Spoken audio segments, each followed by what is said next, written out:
know it. I'll send it over via Venmo to you. Yeah. All right, we'll get to it. I know everybody's pressed for time, so we'll get into it. Let's go. All right, lead heads, welcome back to another episode of the Talking Lead Podcast. We've got a great show lined up for you.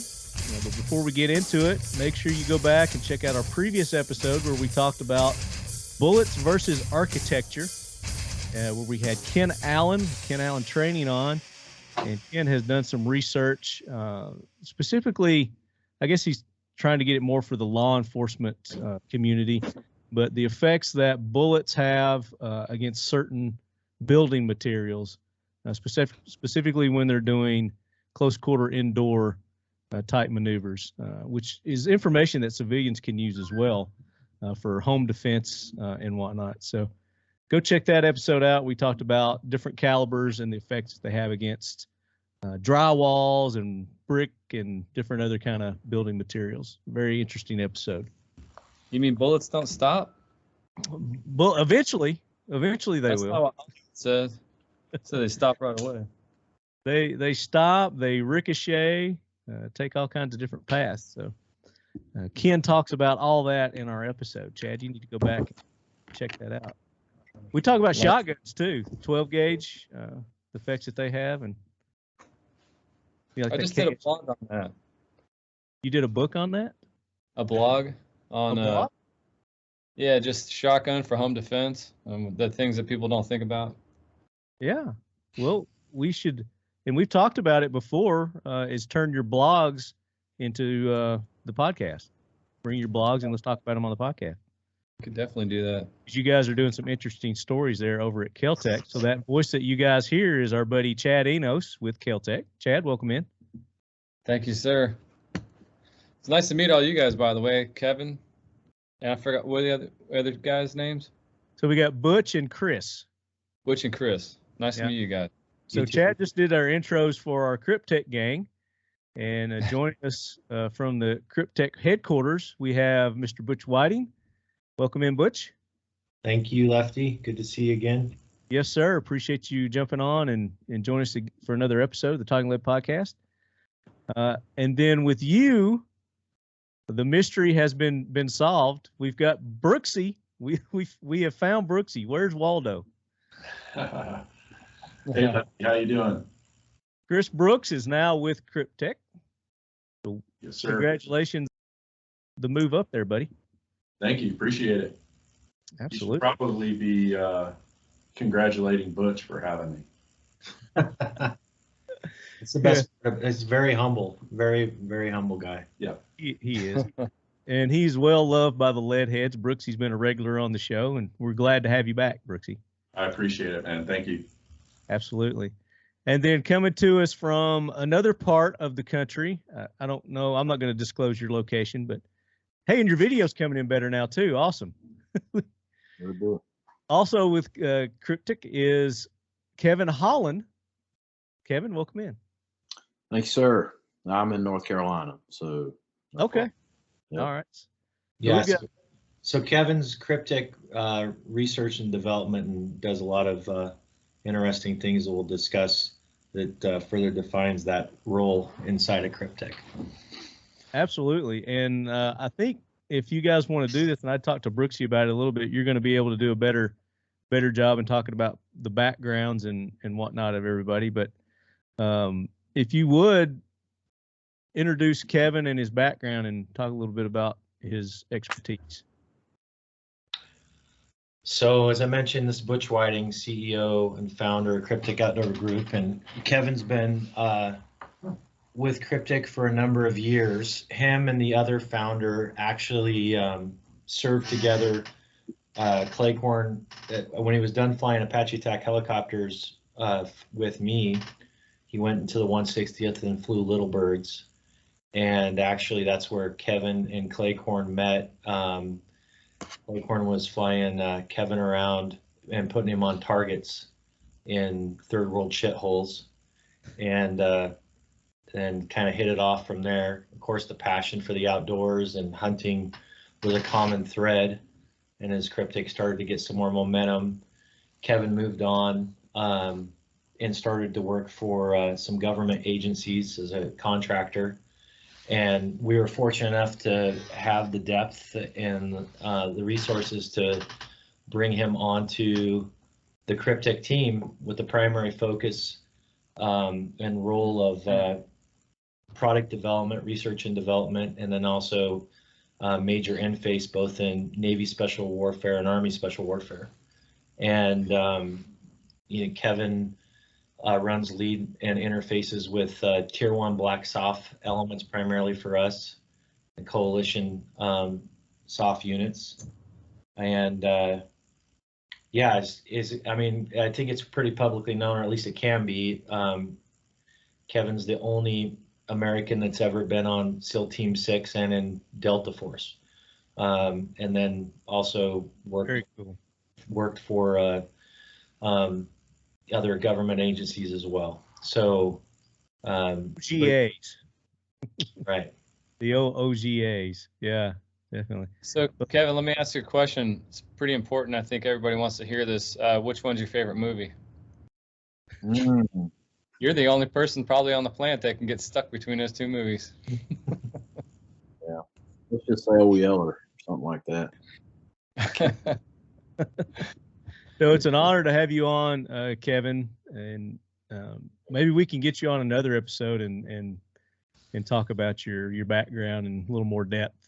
This episode, we're going to be talking about companies, specifically American companies that have been assisting in the Ukraine effort against the invasion of Russia and Putin over there. And these two companies have been doing quite a bit to assist in those efforts. And we want to get details. But as Butch had mentioned, for you new listeners, Butch is a former or retired Apache operator, pilot, and he's got some time over there in Afghanistan and some other, like you said, shithole countries, third world countries.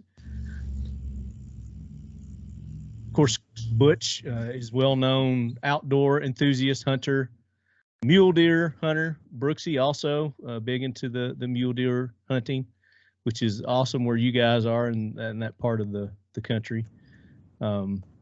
So, Brooksy, give a little bit for our new listeners, for you, talk about your background a little bit.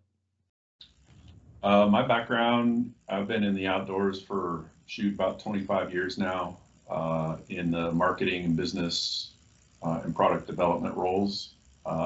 Came over here, 5 weeks ago now, and brand new. Brand new. I think I'm the newest employee here, and so I'm in charge of the marketing integration role. Very good. And like I said, Brooksy's a big hunter. I've been up to visit Brooksy a couple of times. We haven't been on a hunt yet. I'm looking forward to doing a hunt with you sometime. That's right. We'll get out and do something. Can't wait to do that. And then Butch, talk a little bit about your background with the Army. And I thought I silenced that. Sorry. Well, I served 10 years, 9 months, 6 days. So I separated as a major, and during that whole time, I was age 64 Apache attack helicopter pilot, as you mentioned, deployed numerous times to Afghanistan and Iraq, and had the luxury of leading a combat troop in Iraq under the guidance of H.R. McMaster. And, probably the highlight of my life really was leading U.S. soldiers in combat. But yeah, that's the military background in a 10-second nutshell. I flew around and turned Hajis in the dirt for a living, or took 911 calls from guys like Kevin that were on the ground with troops in contact and came in and ripped $100,000 Hellfire missiles off the rail and dropped 30 Mike and that type of thing. So now you're also instrumental in writing the high energy tactics that Apache helicopter. Good statement. Yeah. Developed a lot of tactics. Actually, really went back and resurrected them from Vietnam. Right after 9/11, we went into Afghanistan. High energy tactics were not in play. They weren't being practiced or trained on at home. And basically we got thrown into the fire and were fighting at altitude to where we couldn't deploy our aircraft in the fashion that we've been trained, just simply because we were flying so high where the enemy was. And so we had to, adapt rapidly to running fire, diving fire, and those types of things. And when I came back out of Afghanistan, I went back and found the master gunner of the U.S. Army, who was a CW-5 that had spent a ton of time flying in Vietnam, and he gave me a bunch of his ATMs, aircrew training manuals, that weren't even available, that he still had from Vietnam, and those got repurposed into what is now pretty commonplace since the war on terror started, but it became a part of the doctrine, so to speak. And we also, developed high altitude tactics as well in the war on terror. So there was quite a few things that, yeah.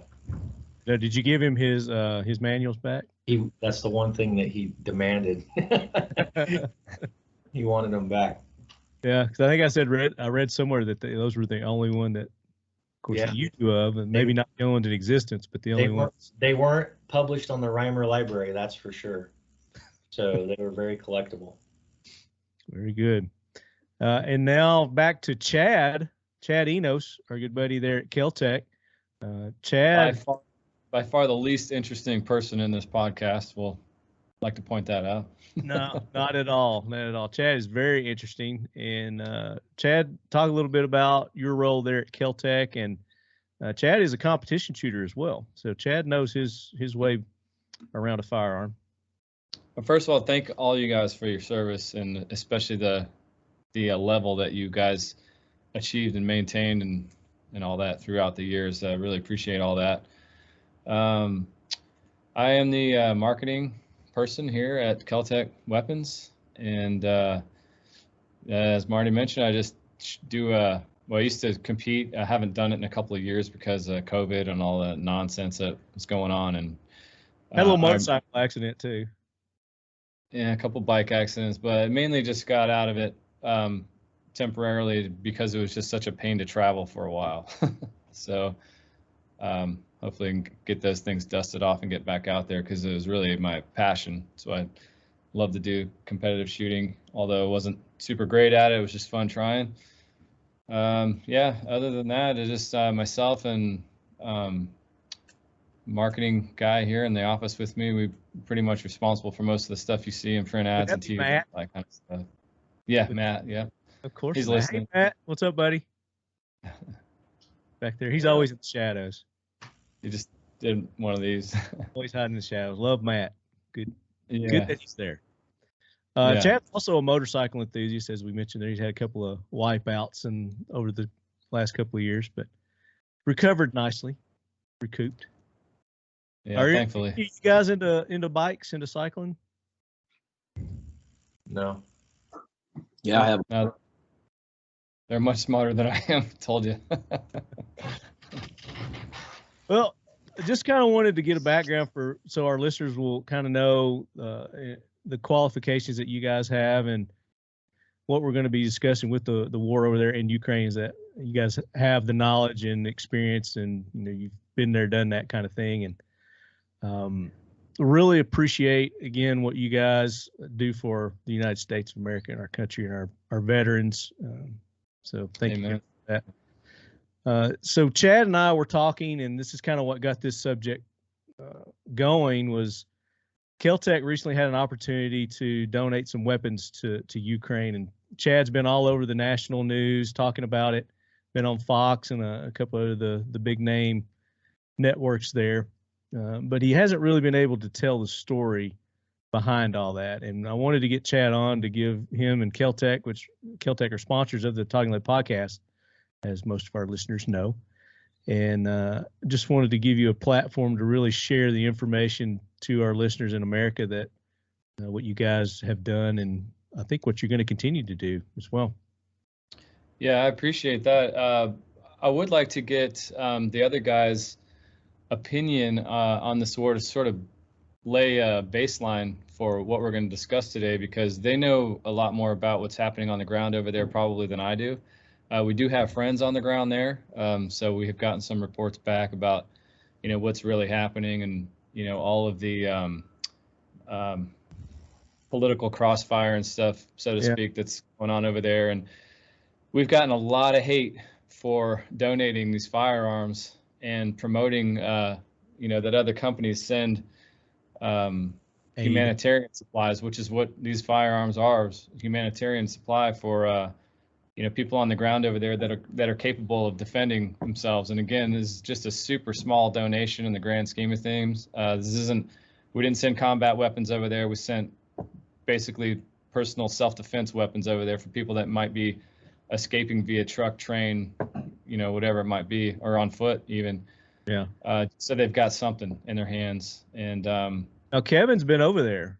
He's Yeah. actually had boots on the ground, so he can probably talk to that. Yeah, so I would like for you guys to sort of maybe tell your story about, or your thoughts on what's happening over there, and then we can go, we can get into this and hopefully shut some of these haters up that just aren't thinking a big picture and what it would be like if another country were to invade the U.S. If we were sending out free guns to you, I don't think you'd be complaining about it. So, and the biggest thing we get, just to let you guys know, why would we supply guns, to a corrupt government? That's the number one thing we're getting, kickback on or backlash on. And my question to them is, which government is not corrupt?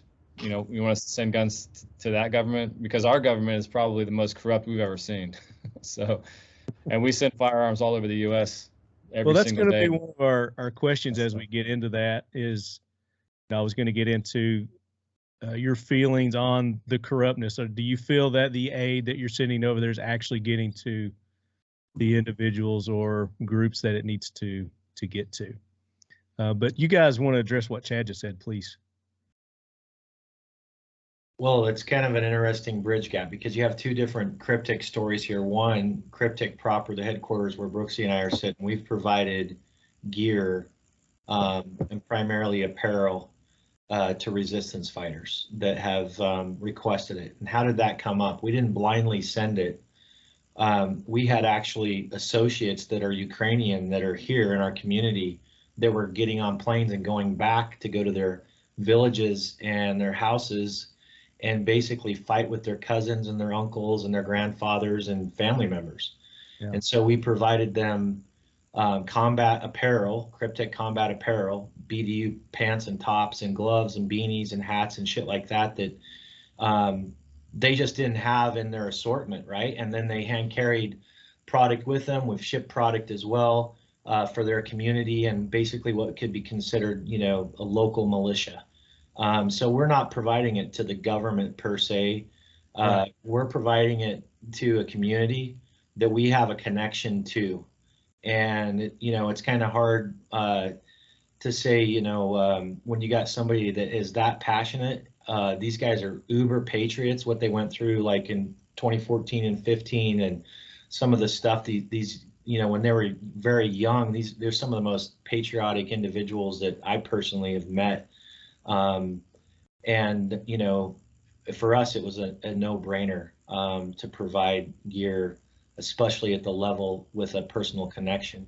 Yeah. Now, to tee up and give the mic to Kevin and to the comments that have been dropped, he's actually been over in the Ukraine and doing, much more in-depth work on the ground. So, Kevin. Before we get to Kevin, I want to ask you to the level that you guys from headquarters have been providing, because Kevin's doing something completely different than what you guys are doing. What kind of governmental red tape bullshit are you guys running through as far as sending the equipment and gear that you're sending, or do you have to? There isn't any. There's no regulation on apparel or in this case camouflage. One of the things that these guys face, if you may see, like, it's very difficult at times to tell the difference between a Ukrainian and a Russian. And in a lot of cases, you'll see like a red arm tape versus a yellow arm tape, or however they're identifying friend or foe. And so, there's a functionality of camouflage and combat apparel. It's more durable. It's got the pockets for accessories, the whole thing. Yeah. But then there's a functionality of identify friend or foe, which is pretty important, or can be important, when you're in an environment where it can get complicated and everybody's kitted out. Yeah. But other than that, there's no red tape on our part. And you've not met with any resistance from the government or anything saying, hey, you shouldn't do this, or anybody else? Cryptic Outdoor Group has not met any resistance with providing apparel to Ukrainian citizens, because you said you're not sending it to the government.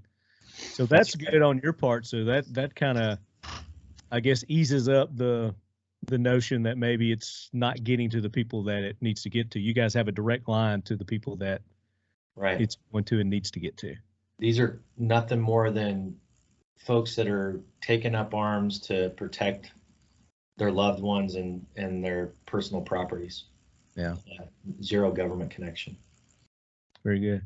And now let's go to Kevin. And Kevin, tell us what your functions and duties have been over there since your trip. All right. So I actually met a gentleman through Cleghorn, Josh Cleghorn, the other owner of Cryptek, that lives in Idaho. Which has never been on the show yet, by the way. I don't know why he's avoiding us, but I'm just kidding. I'm kidding.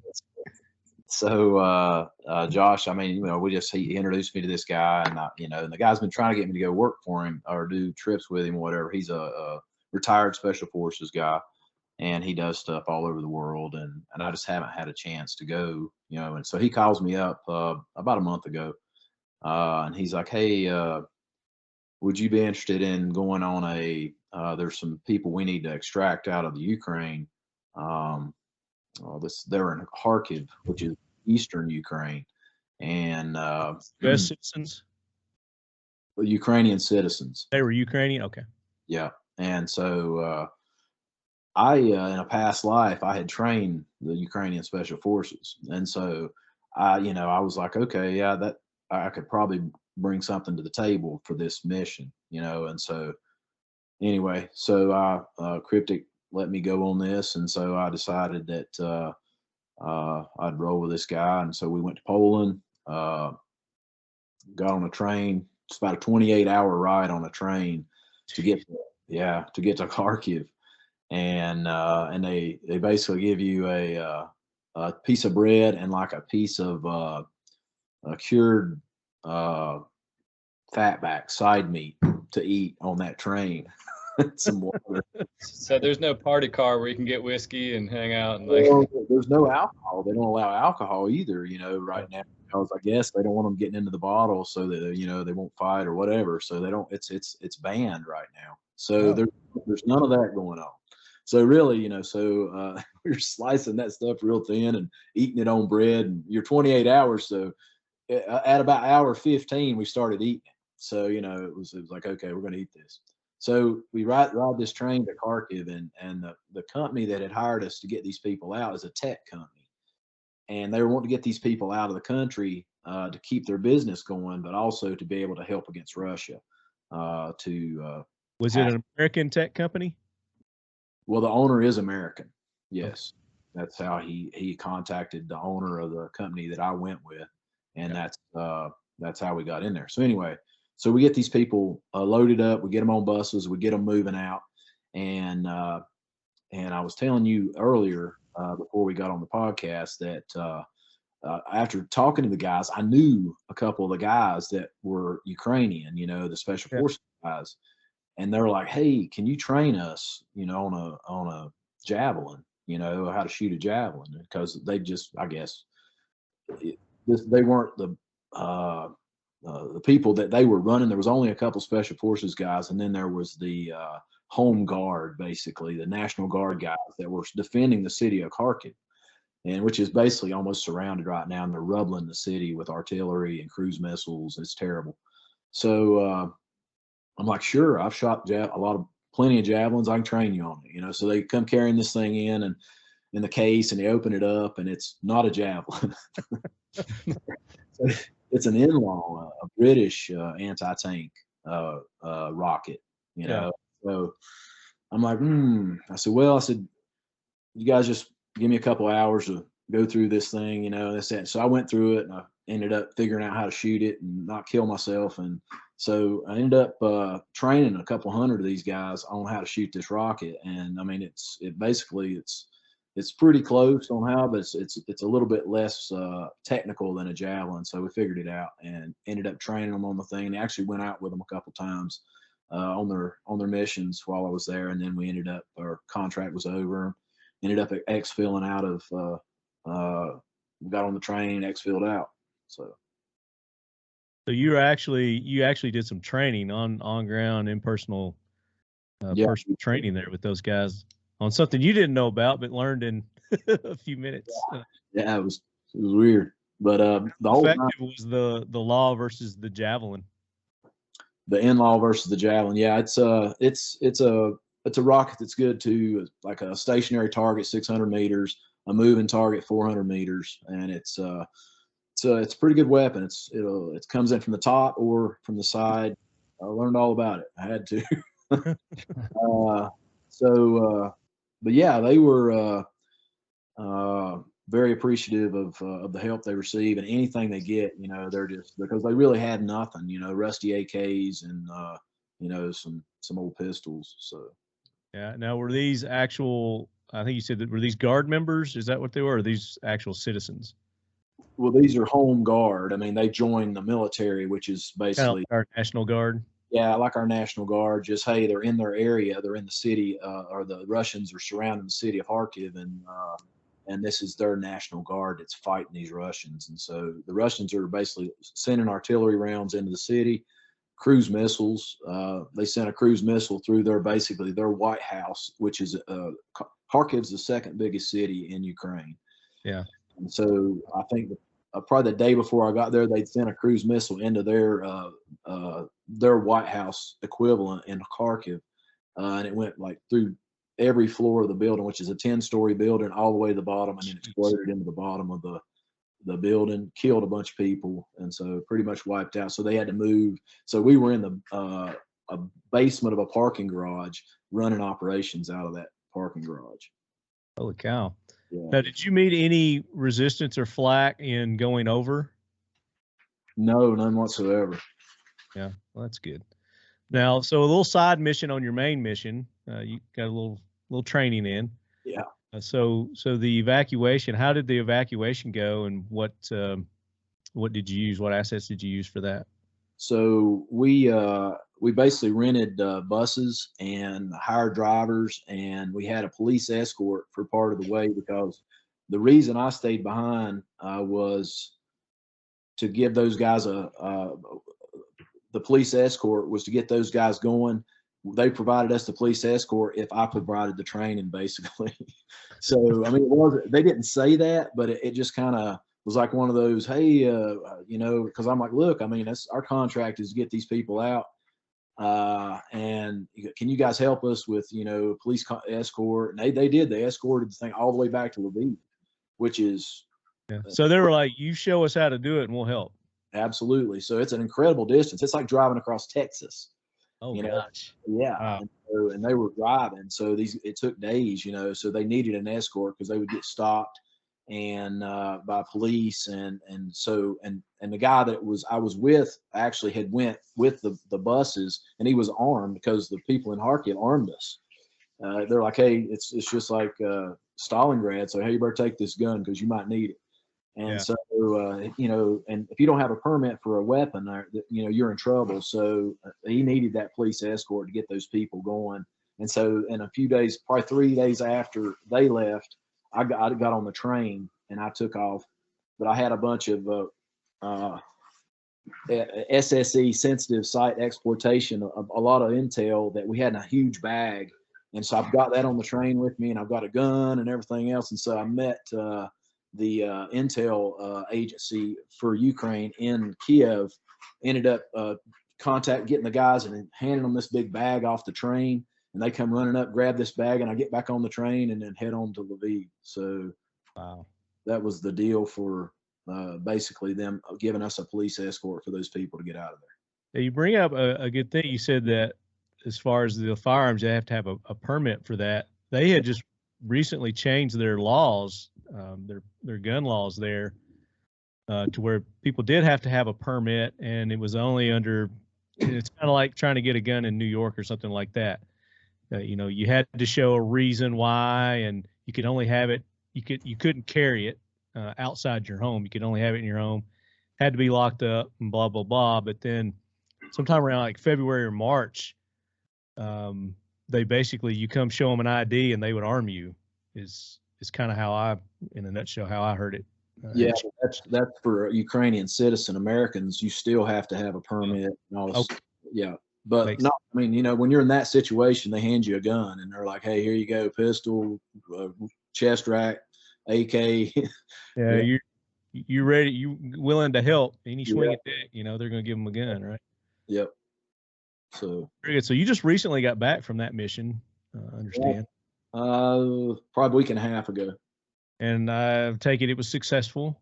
It was. We got everybody out. We got the women and children, but they stopped the males leaving the country. So we got the males as close to the border of Poland as possible, and we put them up in Airbnbs and this, that, and the other thing, so that they can go back and forth, or the wives can go back and forth and see the husbands and all, because males can't leave the country. So is that because they want them to fight? Yeah, and so we kind of helped them out with that.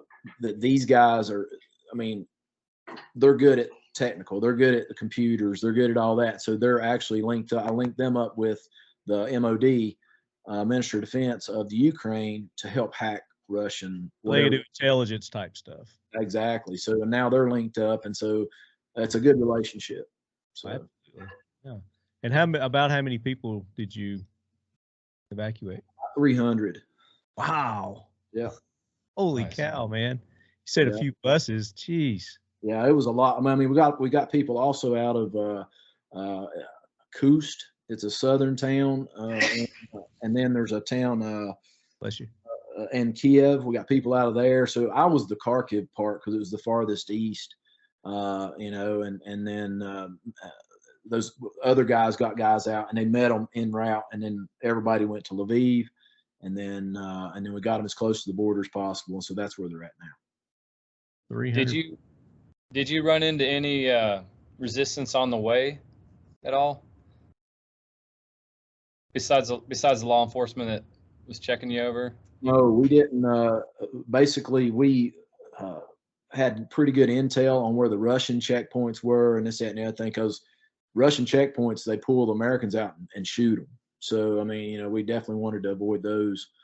We didn't want to get in a gun battle with anybody. So it was just one of those, the police would go in front of the buses, and I was on the train.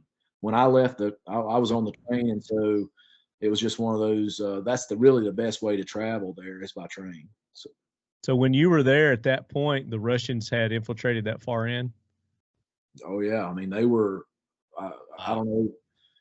You could see the Russians. And so, it was close. So what did they arm you with? I had an AK-74. Ah, okay. Yeah. And was it fresh out of the box? Was it a newie? No, it wasn't new. It was just one it had in a big pile there and handed it to me. And then I got a Stetkin pistol, a Russian, like fully automatic old pistol that they had. And so, yeah, they took care of me, it was, what kind of, it's what they had. What loadout came with that? What's that? What kind of loadout came with that? Like how many, what kind of mags, how much ammo and stuff they give y'all? Yeah, I got 6 mags for the rifle, full mags, and that's all the ammo I got. And then I got 4 mags for the pistol, and they were all fully loaded. So yeah, now I know why you don't want to get in a gunfight over there. Yeah. And the reason I asked if it was new, because we're seeing pictures from the media, and again, media, but it's like these crisp, brand new, AK-74s that you're seeing the civilians with and whatnot, like they just cracked them out of the case, kind of deal. No, what I saw, nobody has it. We took some off of dead Russians that were in pretty good shape. They were like, they had rails on them and all that. So one of the guys switched his out for that one. And so smart. Smart. Yeah, absolutely. So in the experience that you had being with those guys, kind of what was their mindset, the soldiers and the people that were fighting the war? I think they'll fight to the death. I think they're 100%. They're in it to win it. They're in it to win it. I mean, and so there's no they talk negotiations and all this stuff, but they're not giving up that city. They're not giving up Kharkiv. I mean, they're not. You know, he might talk about they're going to draw a line, this, that, and the other thing, but it'll be an unconventional war. Even if they do come up with something, they're still going to be it's going to be fighting for 100 years. Well, the news that you're hearing in the last couple of days is that Russia is pulling out. What are your feelings on that? Do you think that's actual, or? Well, I think they're pulling east because they own the east, kind of, you know. And I think that Kiev's it's a hard nut to crack right now. If they decide to come back, I think they may come back with maybe some kind of chemical. I mean, really, because fentanyl's the big fear right now. Oh, damn, yeah.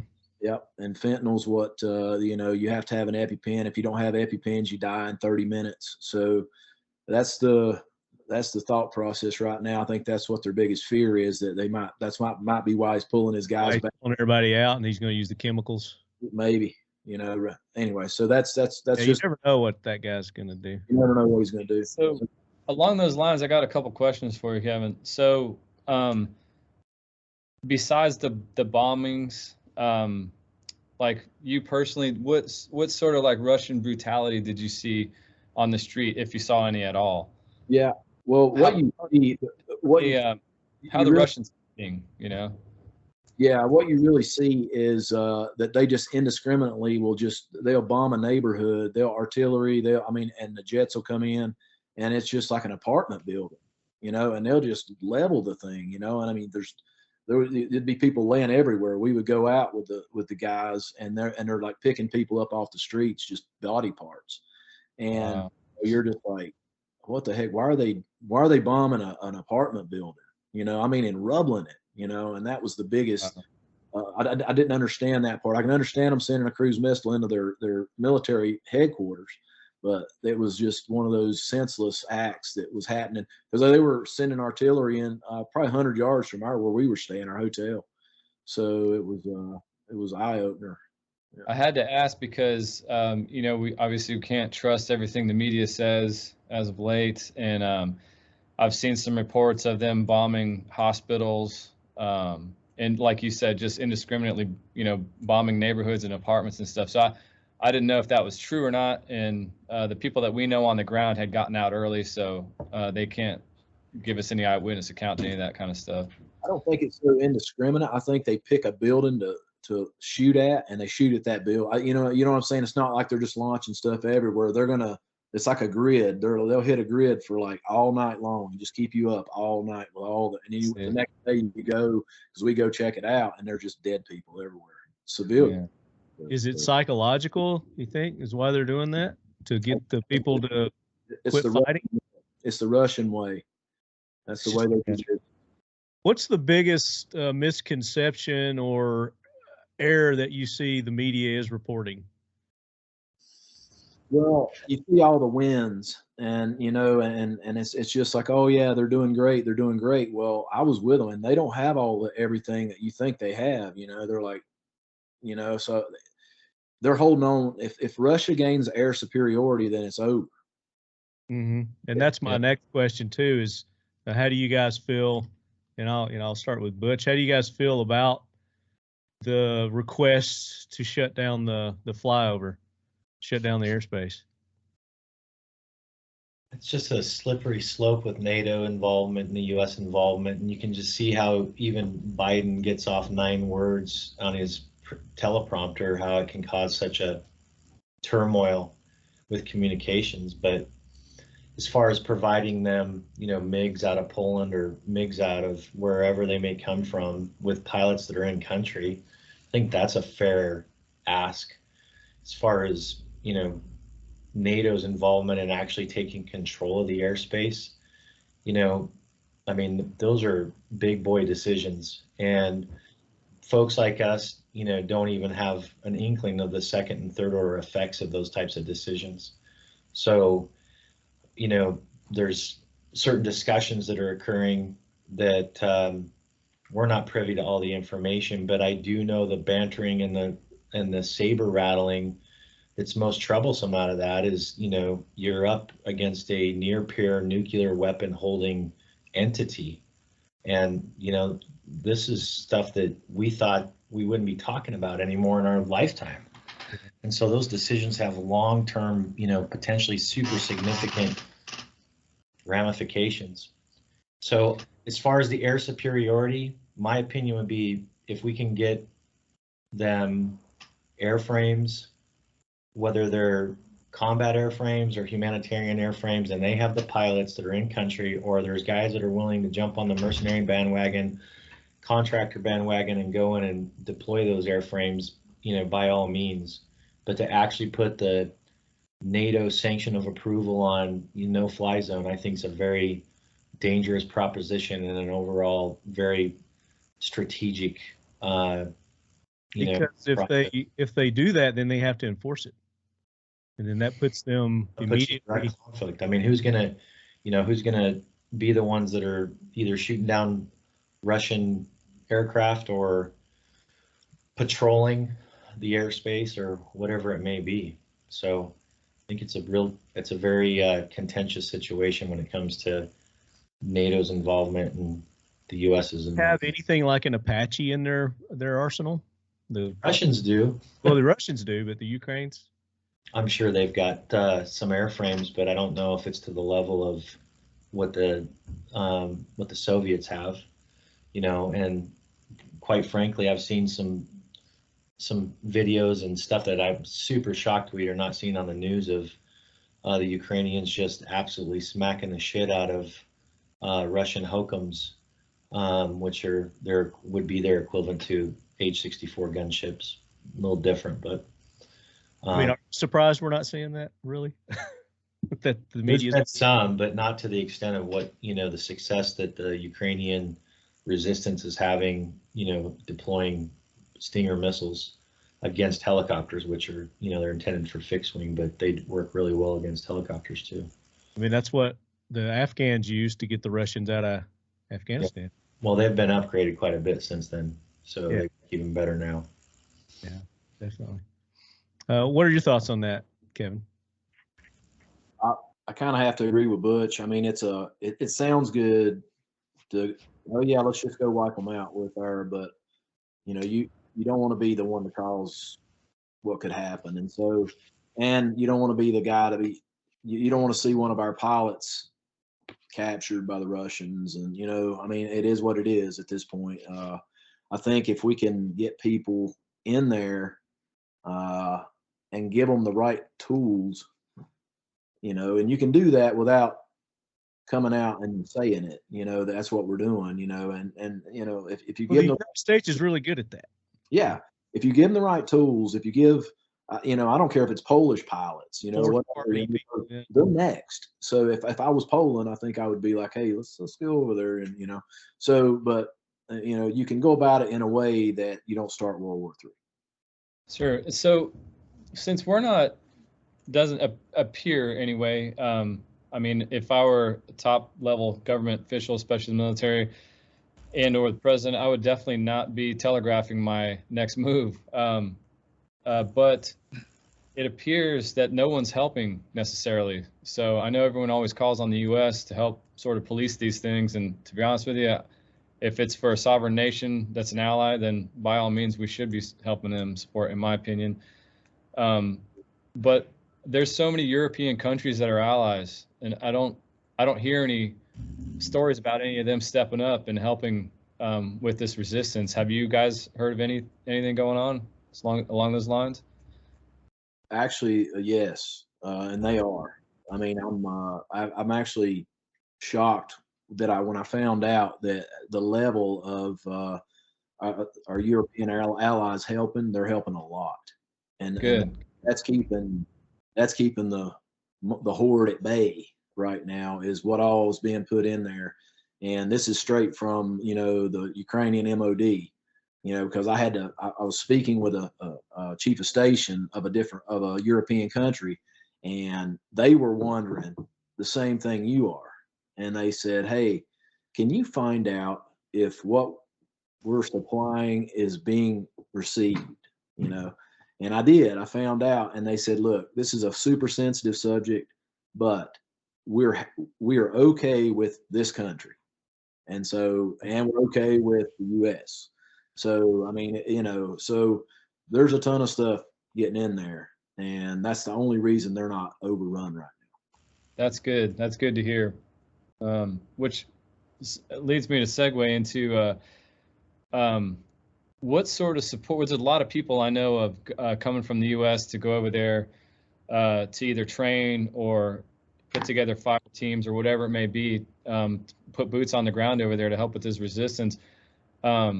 What kind of support are those guys getting? Because I know if they were U.S.-backed guys over there, they'd have all the support, they needed, I would hope. But I know for a lot of guys that are just going over there kind of on their own, not necessarily on their own, but they're going over there because Ministry of Defense, signed a piece of paper, said it's okay for you to come over here and fight. What sort of support are they getting? Like, what kind of food are they getting? Like, what kind of travel? Do you know any of that? I actually do. It's you're getting no support from here. Okay. If you go and if you're not on a contract or something with a company of some sort from here, and it may be a NGO, or something from the U.S. or other countries. If you're not backed by somebody and you just go and you decide that you're going to go and get it on with the Russians, you'll be put into basically a big battalion, the foreign battalion, and then if you have any military experience, they're going to put you in charge of 100 guys that don't have any experience, they don't have any gear, and basically put you into the sausage grinder. So that's what happens. And so at that point, yeah, it's not the best way to help. If you want to help, then NGOs and getting in with people that actually know what they're doing, getting people out, and go that route. So like you got, if our listeners wanted to help your efforts out, with the clothes and Chad, we got to get to talk about your guns too. I want to talk about what you guys have done too, but sure. With going over and doing extractions, and our good buddy James Yeager with Tactical Response has gone over there to train some of the civilians and citizens. He's doing it on his own dime. He's not getting any kind of governmental support or anything like that I'm aware of. Just from, people like us that donate to them to go over there and train. For what you guys are doing, is there a way to help fund that for you guys to make it possible? We're not set up to take any outside funding. There's a whole plethora of organizations that have stood up and you can send cryptocurrency if you want. I mean, NFTs, all kinds of crazy shit. I just don't trust those things, Huh?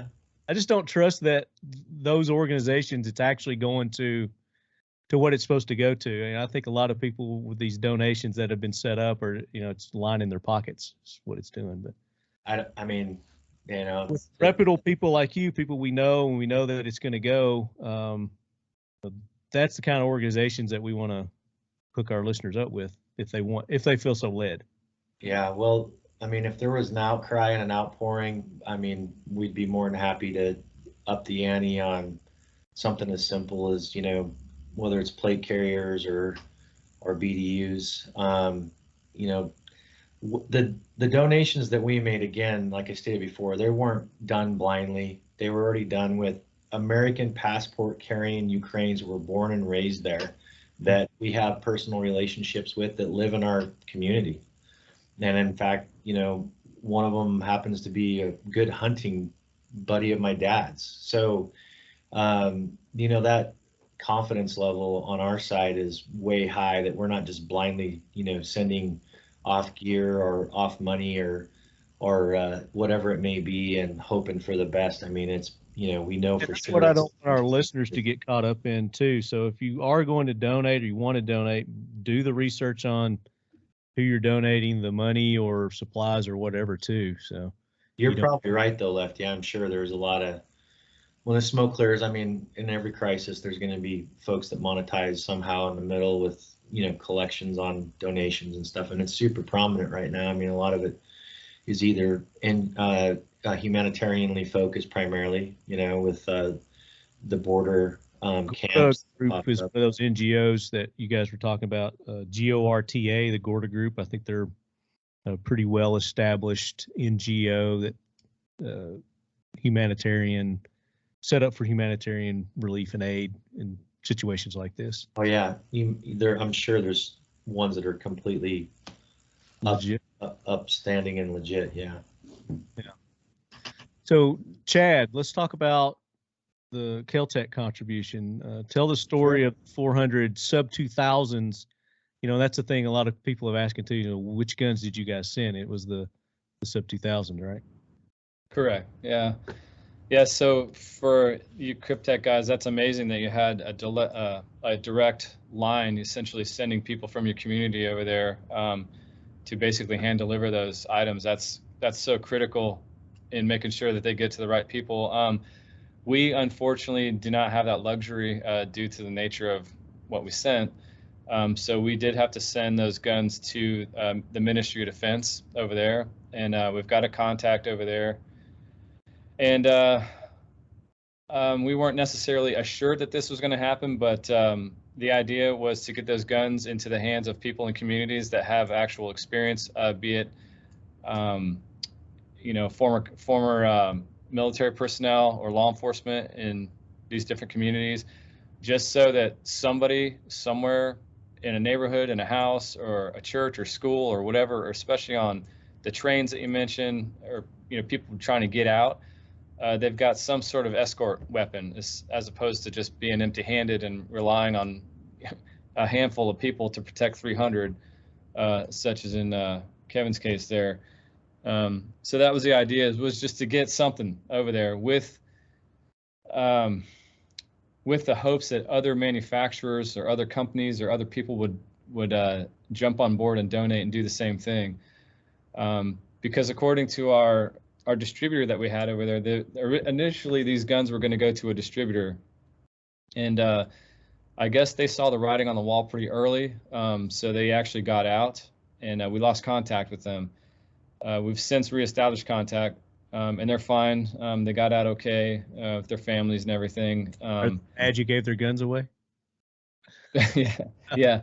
But yeah, we told them, sorry, that order that you had, we gave it away. But no, they were ecstatic about it, and obviously their fellow countrymen, they want them to have some way to defend themselves. And we figured, well, the sub 2000 is it's a folding 9mm carbine, and the ones we sent take Glock magazines. So we thought it's a pretty good tool to have. I think it'd be a great tool if I were traveling over there and I wanted to just remain, low key, not have something slung over my body or something on my side. I'm just a normal guy getting on a train, a normal guy getting in a vehicle or whatever to get out of town. You can throw that in your backpack. It takes common ammo. It takes Glock magazines, which we all know are super common everywhere. And we've been sending these guns over to Ukraine since 2015. So we know there's a lot of people that own them and have them over there. Yeah, we thought it'd be a good idea because out of the box, it's got fairly decent sights on it, iron sights. They're very accurate. Personally, being an experienced shooter, I would engage somebody at 200 yards with one of those easily, if not further. It is 9mm, so it's not a rifle caliber cartridge. Not something you're gonna reach out and either. It's lightweight, so women, young people, easily maneuvered, easily to use it. Yeah, and it's a simple, like you said. Yeah, real simple blowback design. So I mean, you can get it as dirty as you want, and it just keeps going. And it's basically a stick with a chamber and barrel. So it's not too difficult to operate, like you said, even for an average shooter or novice shooter. So inexperienced. Yeah, I mean, it's easy for anybody to learn how to use. And Yeah. So that was the whole idea behind that, as well as, like I said, trying to get other companies involved to piggyback off of what we're doing. We didn't, by the way, mean for this to become a media thing at all. We submitted the paperwork through our attorney up in New York, and the Associated Press got a hold of that because it's public knowledge. And then they turned it into a big deal and started doing the reporting on it. And then they kept contacting us to do interviews about it or whatever. So we thought, well, we don't really want to beat our chest. We were going to do a press release. We're like, nah, that just looks like we're beating our chest. We're doing something for the Ukrainian people. But when the press gets a hold of something like that, you want to be able to dictate your own narrative rather than let them do the narrative for you. So it was good you got in front of it. You're exactly right, and that's why we ended up doing that without doing a press release. We just thought, well, let's just go in front of the camera and we'll tell them what we're up to. And again, part of that was messaging to send out to other manufacturers saying, yeah, we're actually sending guns to people on the ground over there. So if you feel pressed upon your heart to help them out with any humanitarian need, especially if you're in the firearms business or you make ammo or you make, you're a magazine warehouse or whatever it may be, we wanted to tell them specifically what we sent. And if you want to send a bunch of Glock mags over there to Ministry of Defense and a bunch of 9mm, they'd be happy to get it. So that became the message for the media.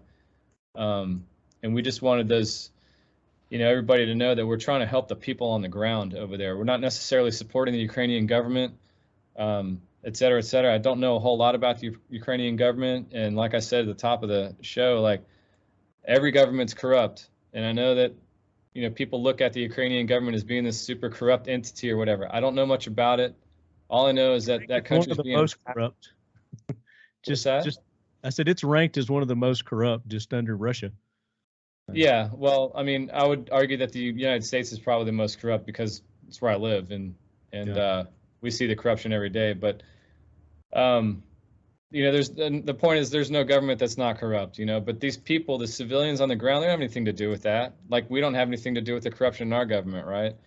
But when somebody sends a missile into a 10-story building and kills a whole bunch of people or whatever, those are just most of the normal average, citizens getting murdered and stuff in hospitals and stuff. And I just feel like we got to do whatever we can to help a sovereign nation that's being attacked. And I'm not talking about, again, the government. I'm talking about the people on the ground. Yeah. So I think your message was heard because there's been several other companies that have stepped up and donated things. Like I said earlier, Adams Arms has, I think they're sending carbines over there, AR-15s. They've got a shirt that they're selling to raise money. They've got a place that you can go to their website. ATN, the owner of ATN is from Kiev. He's a Ukrainian citizen. Are you guys familiar with ATN, the night vision company? I'm not. No. They make sort of budget, domestic night vision for hunting and things like that. Not the most expensive, right? But some thermal binoculars or something like that, night vision binoculars over there, like $300,000 worth of stuff. And of course, I mentioned Tactical Response. James Yeager has volunteered him and some of his crew to go over there and do some training with the citizens. So the people that are sending these firearms over there, they can actually get some training, good training on how to use those firearms that are being sent over there. Remington, I had them lined up, but we had a scheduling conflict. They couldn't join us. I guess they've been sending ammo over there. I don't know exactly. I'm not going to speak to what they're doing because they're not on here. So, but then the police departments throughout our country have gone and, I guess their body armor and helmets and things like that, they've donated to send over there. So we've had thousands and thousands of body armor vests and helmets, and I mean, no telling what else some of these police departments have donated to send over there. So, as citizens, we're doing a lot. I think there's probably more that could be done, but again, myself personally, I run into the issue of I don't feel so confident that whatever I'm going to do or send is going to get to where it needs to go. You've heard reports of these vests that some of these police departments have donated have been stolen. People have broken into the warehouses where they were stealing them, and we're getting a lot of theft and things like that too. So, just I guess all part of the process, but it's really good that you guys have, Chad, the attorneys that you have, for one, to be able to cut through the red tape to get those firearms over there as quickly as you did. Otherwise, it would take months typically for that. Correct. To get an export license to Ukraine, typically takes about 4 months, from what I understand from our admin. And after working with some people in our government and the Ukrainian government, we got it done in 4 days, which is record time. And we've actually had some people piggyback off of our export license so far to get stuff over there. And that's not something we wanted to advertise because we just don't have the admin to handle all of that. If everybody wanted to jump on that, we'd be more than happy to if we could. However, we are offering our expertise and knowledge in shipping guns to Ukraine to anybody that needs to, if they want to know how to do it or how to get set up for it, we're more than happy to help with that. I think the NSSF has a link set up or a page set up on their website that will help with that importation as well to help expedite it. So I do, yeah. If you want to go there, anybody interested in doing that, the NSSF has some things set up. Kevin, you were going to say something there. I interrupted you. Sorry. No, I just that's awesome. You guys are doing that. If you really want to know what happens to what you send, though, I would probably hire retired spec ops people to ship them into a neighboring country and then carry them into the country. That's kind of what the company I was with is doing right now. So, and that way exactly where the stuff's going and who's getting it, and you have something you can reach out to and go, hey, is there, where is this stuff, and anyway. The actual point of contact. Hey, well, where does stuff go? Who has it or whatever? And then we have that all the way in Poland. We've got contacts there for that. So, but yeah, this first shipment, since the Ministry of Defense over there kind of helped us get this expedited, we're we sent that first shipment over there, and then we just left the door open. But yeah, we do have contacts in Poland as well. So, we'll see what happens from here on out. Now, did you guys get confirmation on where your sub 2000s ended up? Not yet. No, in fact, they might even still be in transit at this point. Really? So we're not sure yet. But hopefully, like I said, we do have some people on the ground over there. Hopefully, they're honest people, and we'll get some information as soon as they're distributed. Send somebody with them next time. Yeah. Let's take some listener questions now. I think we might have addressed most of them. And while I'm looking up these questions, if you guys have anything to add, Butch, Chris, Kevin, Chad, go ahead and add to what we just discussed. Chad, you need to send some of those sub 2000s to Boise, Idaho. We'd like to try them out up here. You got it, buddy. Chad, I'll hand deliver them to make sure they I'll hand deliver them. What are you talking about? They look super cool. I'd be happy to bring some to you guys and some others, whatever. I'll bring whatever you want. You guys want to set up a range day, and I'll send you whatever you want, or I'll bring them out. I think we should do that. Let's do a Talking Lead range day there in Boise. We'll do a KelTec range day with Cryptic.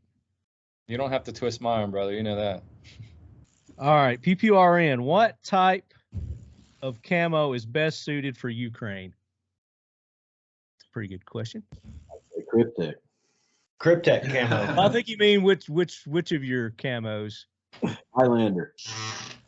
I think Highlander or Obscura is the most functional in terms of concealment. I can tell you that the gear that we sent, a lot of it was in Typhon, which was our black variant, and that's because that's what the individuals wanted.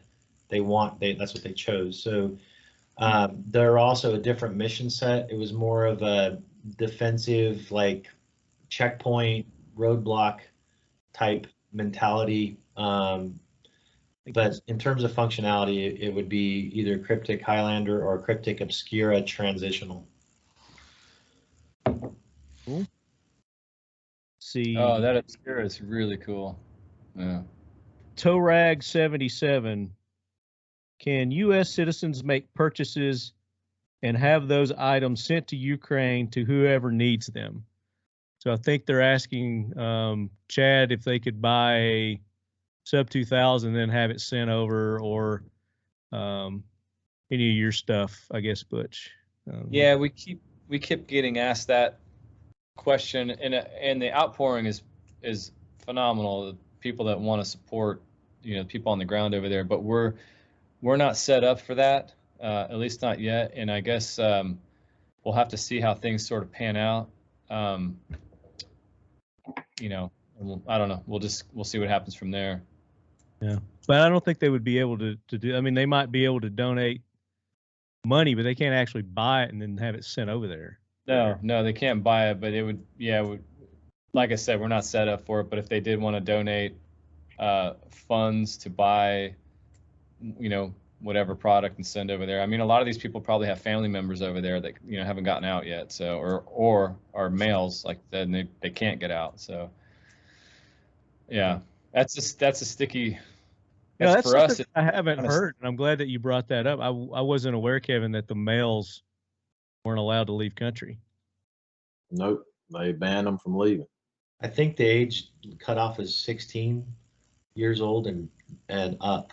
There's an age limit, teenager limit. I'm not positive on that, but yeah, it's no children can leave, but it's adult males, and I'm not sure, Butch, of the age, but it's if you're fighting age, you're staying. Yeah. Do you know when they implemented that? About when in the war they implemented that? It was after I went over, because we had planned on getting all of them out of the country, and then we ran into that problem. Probably around probably about the 2nd or 3rd of March, I think. Okay. When that was implemented, I'm not sure exactly, but I know that it had just happened when we were trying to get these people out, and they're like, "Oh, now you can't leave," Yeah. Well, yeah. And I heard the Ukrainians that are over here, in America, that they are sending them back or requesting that they come back. Mm-hmm. And there's been one instance that's been in the media where the kid didn't want to go back or whatever, and he's been trying to fight going back. Well, the problem is if you go back, you can't leave, until this is over. So you better think long and hard if you're going back, if you're Ukrainian. Yeah. Well, it sounds like they don't have a choice. I mean, they have a choice. There's individuals that are, whether they're dual passport or they're just, American citizens purely. Yeah. They have an absolute choice in many cases, but they're choosing to go fight primarily for their families and what's happening to their communities. Well, I'm saying they don't have a choice once they're there. Right. Yeah. I think what Lefty was saying, they don't have a choice if they're just happen to go back from here. There was one guy that was, I think this kid was on a scholarship or something like that, a educational visa, whatever they call those. I don't know. I'm not an attorney, so. And this kind of goes into that. Huh? I was just gonna say, I don't imagine once you're in country, you can just like go, you know what? F this. I don't want to fight anymore. Just get on an airplane and come home. Obviously you can't. So. The Joker 6981, it says, how do you all feel about Americans flying over to say that they want to help fight? So basically Americans that are going over there, how do you guys feel about that? Wanting to go fight somebody else's war there? I think that's the gist of his question. And the Joker 6981 says, me personally, I would never even think about it. I've done my time fighting in other countries' wars, and my family comes first before anything. The things that concern me are the true reason why they went over there or want to go over there, and how much training they have. Being an NCO when I was in the Army, always ask the big question, why did you join? A lot of the answers I got back from new soldiers were always the same, because I want to shoot people. Don't know if I actually changed the reason, but I did talk to them, having gone to Iraq 3 times and actually done it defending the lives of other soldiers and myself. It stays with you, but that should never be the reason. Or maybe they think they will be some big war hero like in the movies. And the training, well, that's self-explanatory. No one should go to that type of environment without proper training. Not only are you putting your own life at risk, but you are also putting others at risk. What are your thoughts on that? Go ahead, Butch. If you don't have a definitive purpose to put yourself in harm's way, then you have no reason to be going into a war zone. It's one thing when you have, family and you're from there. It's another thing when you have a driven purpose and you have a skill set that is highly desired and needed, as Kevin did, to do something for the good guys. It's another thing just to go blindly because you're, trying to sow your oats. That's the most asinine thing I've ever heard of in my life. So there's qualified individuals that are probably over there from the United States that are doing specific purpose-driven things that are able to also take care of themselves. But to the comment that came up there, I mean, until you've been in a war zone, it's absolutely not anywhere near as fun as what it may appear to be on television. I mentioned it earlier. You need to be backed by somebody. You don't just jet over there and say, I want to join the Ukrainian military. And that's a different deal than being backed and having a contract. And, hey, I'm there to do a certain mission. Like Butch is saying, you need a mission. You don't just need to go haphazardly go jump in there. And because, the Russians just killed a bunch of them because they're on Instagram. They had their phones and, whatever. Giving away their positions and stuff.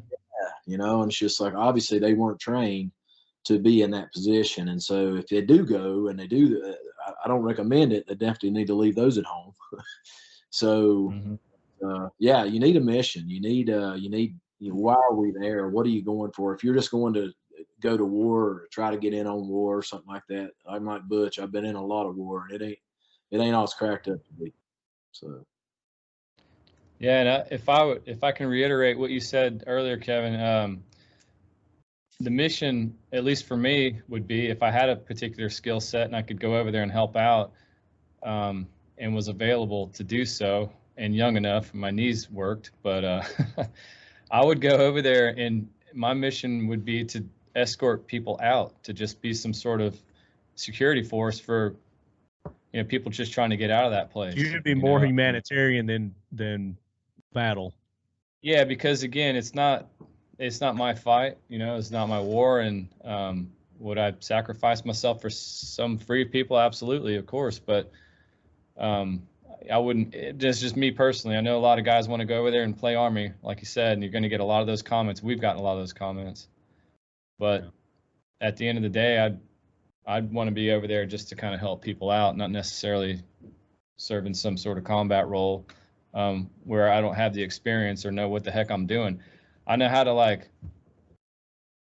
pan around and make sure see if there's anybody bad approaching, somebody's trying to do us harm, to take a firearm and go into action best I can. But my role would just be try to get people out of there. So anybody that's trying to go over there, I recommend, like you said, do it with some sort of support, and don't just go over there trying to be, some hero or tough guy or whatever, unless you know exactly what you're doing, have a shit ton of experience like these gentlemen have. Brooksy, you got anything to say to that? Yeah, I think we get all caught up in some of the stuff that we see on TV or in a movie or hear about, somebody through somebody else's experience and read about in the book. Obviously we as men we say that we'll protect our family and our loved ones and our friends and everything, and we would absolutely do that. But you go over into another country, one where you probably have no business being there as a civilian. You're not trained up. You may not be going into a particular mission at all. It just, to me, it doesn't make any sense at all. It's being brave and everything has its good parts, but you get over there and it's a different world. I just can't even imagine the situations that you can get yourself into over there. I agree with that 100%. You just said it much better than I could. All right, we'll do one more question here. This is Jonathan Gallup. That's from Facebook. He says, my question is, how does this end? I think it's going to get worse before it gets better. The podcast or the war? Jonathan, I was wondering the same thing. Assholes. Where's the whiskey? Yeah. Is the bar open there? So how do you guys feel? What are your predictions on the future of this Russian invasion here? Well, I guess I'll go first.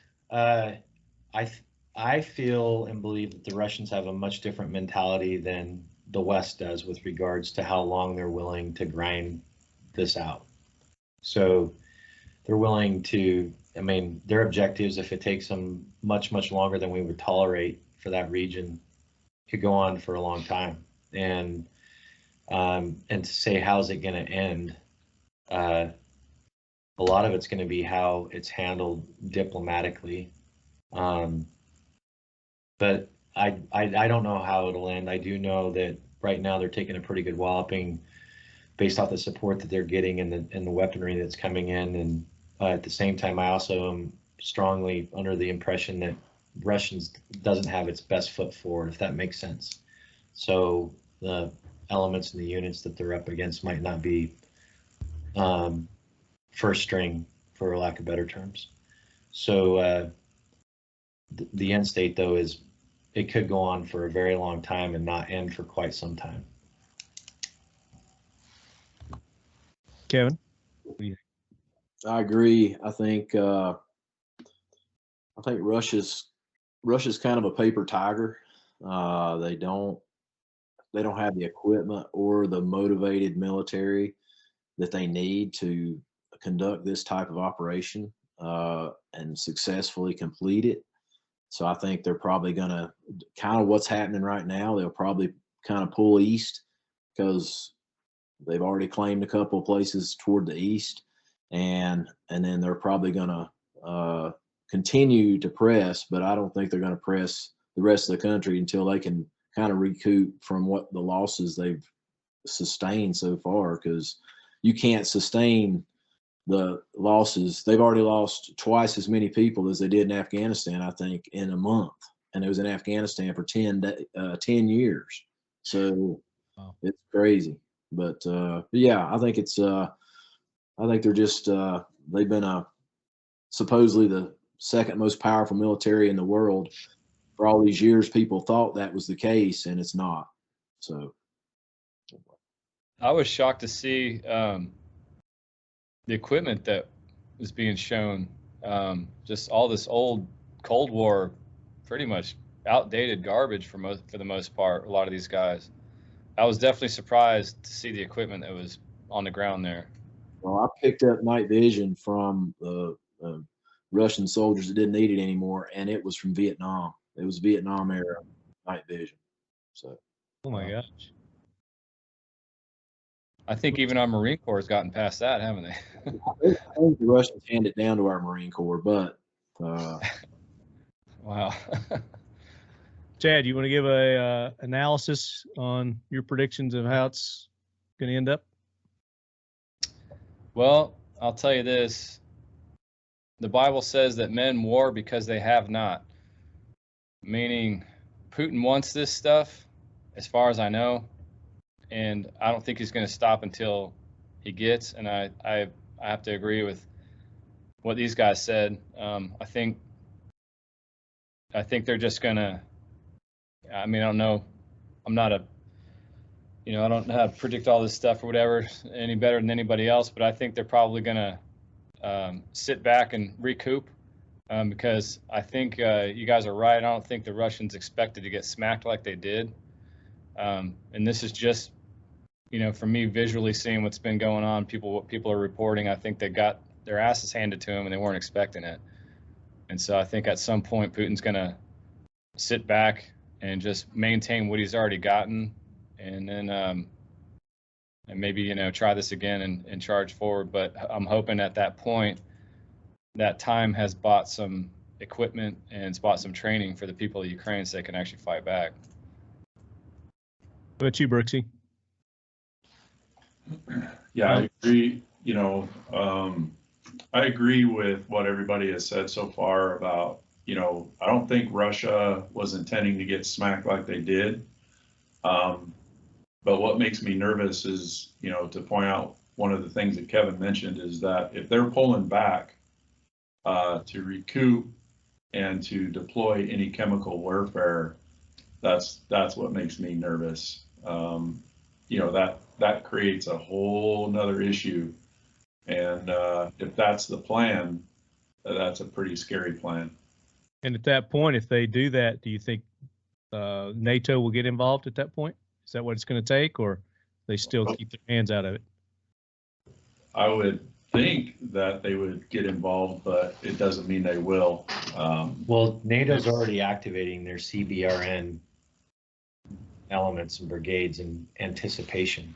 CBRN is chemical, biological, nuclear response teams, crews, guys that are trained in dealing with that stuff. Now, whether that's casualty collection or whatever, but it's somewhat, that's a real concern if NATO's basically preparing those elements with those adjacent European countries, forces. Yeah. Now, what's our president's name? Biden has slipped up a couple of times, and he doesn't know it either. I don't even know his name. Has said that he needs to be taken out. Putin needs to be taken out. Kevin, do you think there's a contingency plan in place to take out Putin? No way. Not even a thought at this point. No way, man. He won't even go into Ukraine, much less Russia. Very good. Very good. I think that's unless you guys have anything else to add, I think that's enough of the questions here. And let's go ahead and pick a couple of winners for the Cryptic. Was there a particular question that you guys liked that stood out that you want to give the award the hat and shirt to? Yeah, the one that asked about the camo probably makes the most sense. Okay. That would be PewPewRN. So email me, PewPewRN, tell me what you won, what episode this is, and I'll get you in touch with, I'll forward your info over to Brooksy. And then Chad, did you want to give away a KelTec little ensemble Sure. like you're wearing today, fashionably? Something Absolutely. Okay. Was there a particular question that stood out that you enjoyed answering or talking about? No, I just think it's cool that people logged on and ask questions. So you Okay. pick somebody. Let me just scan here and I'll stop. How about Tow Rag 77? He was the one that asked, can U.S. citizens make purchases to have those items sent to Ukraine? That's a good question. Sure. Yeah. We'll do that one. So Tow Rag 77 on Instagram. Shoot me email. Tell me what you won. And I got one quick question that we didn't touch on, something that's super important, especially in a war zone. Kevin, did you notice or do you know of any overwhelming medical support or people flooding in for to help the wounded? I did not. They had some med gear, but as far as like other people, like from other countries or NGOs and stuff flooding in there, no way. Because No. when that cruise missile hits, a cruise missile is a huge thing. When it hits 100 yards from you and blows you out of your bed, which it did, I was there, then you're not going to get people in there to do much. So I mean, it's a scary. I've never experienced anything. I've been in a couple thousand missions, and I've never experienced anything like it. So it's pretty crazy. So. Okay. Well, that's eye-opening as well, because I'm sure there's a lot of casualties over there because they just don't have supplies or personnel to. Well, there are groups that are, I guess, people like myself that are in there delivering that stuff for those groups, because there's some great groups out there. I mean, Samaritan's Purse is one of them, and they're really helping out. And so, but you need people like, I hate to say it, like us, that can get it in there and get it to who it needs to go to. For people that they're doing that, but it's not like they're setting up big hospitals and stuff and tents, and it's too dangerous, to really do that. Right. Yeah, because the Russians are sporadic in what they're hitting. Yeah. They have to put them in different places, and it's not out in a tent. So anyway. So I'm glad you brought that up, Chad. For our listeners who want to get some awesome med kits and IFAC kits, they can go to Medicine in Bad Places. I've got one of their kits right here I'm showing to our video audience. And you get 20% off, I believe. 20% off, Leadhead 20. Go to Medicine in Bad Places. I was going to say they do now. You do what? I was going to say they do now. You said 20%. You can't go back from that. Yeah, good thing I edit. Right. Leadheads, go and show our guests the appreciation that they deserve for being on the show today, sharing their information. You can go to Cryptic. You can go to their website, Kryptek.com. Brooksy, give your Instagram and all those other places where they can find Cryptic. Oh, Kryptek. Kryptek Outdoor Group, Kryptek Outdoor Group are the official channels. There's lots of other Kryptek non-official channels on there, but those are the places to go. Very good. And the website's Kryptek.com. Just as simple as that. And you guys have some new stuff coming out? Got a lot of new stuff coming all right soon. Stay tuned. Yep. Coming up. You'll hear it here first, right, on the Talking Lead podcast? Sure. We are the show for exclusives, Butch. You know that. Come on now. 100%. Kevin, thank you for taking the time to be on, and really appreciate everything that you've done for this country and America. You're a great American hero, definitely. I would love to get you back on and just talk to you about your experience, and I know it would be probably encouraging and uplifting to a lot of our listeners out there. Good to be here. Thank you. Yes, sir. Absolutely. Chad, KelTec. Talk about where all I can get in touch with you and everything that KelTec is doing, and we're going to have you on soon to talk about that P15. Sounds good. Yeah, so it's KelTecWeapons.com, and just KelTec on all of our social media. Yeah, that's about it. Yeah, very good. And go show our sponsors, all our other sponsors, some love. KelTec is one of our sponsors. Seal One, go to seal1.com. For all your gun cleaning needs, you go to seal1.com, use the code LEADHEAD, get 25% off. Great product for corrosion resistance and cleaning and protecting all of your firearms. It's LEADHEAD, 25% off. 1776 United, get our official logo, T-shirts, and patches. Use the code Talking Lead, get 20% off at 1776 United. Flatline Fiber Co. Get some nice rifle slings, ear pro covers like I've got on right here, and use the code LEADHEAD. You're going to get 10% off at Flatline Fiber Co. IWI US and Century Arms, sponsors of our AK Corner, which will be coming up next month, next episode of the Talking Lead AK Corner. I'll be dropping info on what the subject will be on that. And then, of course, our good buddies over at Defiant Munitions, because you need little Pez dispensers to go, or Pez to go in your Pez dispensers.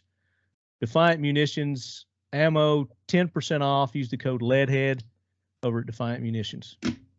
So that does it for another episode of the Talking Lead Podcast. Leadheads, you got questions, comments, guest suggestions, talkingled@gmail.com. Love hearing from you. Until the next episode, keep your loved ones close. Keep your combat veterans closer. Firearms too. Very good. Great show, guys. See ya.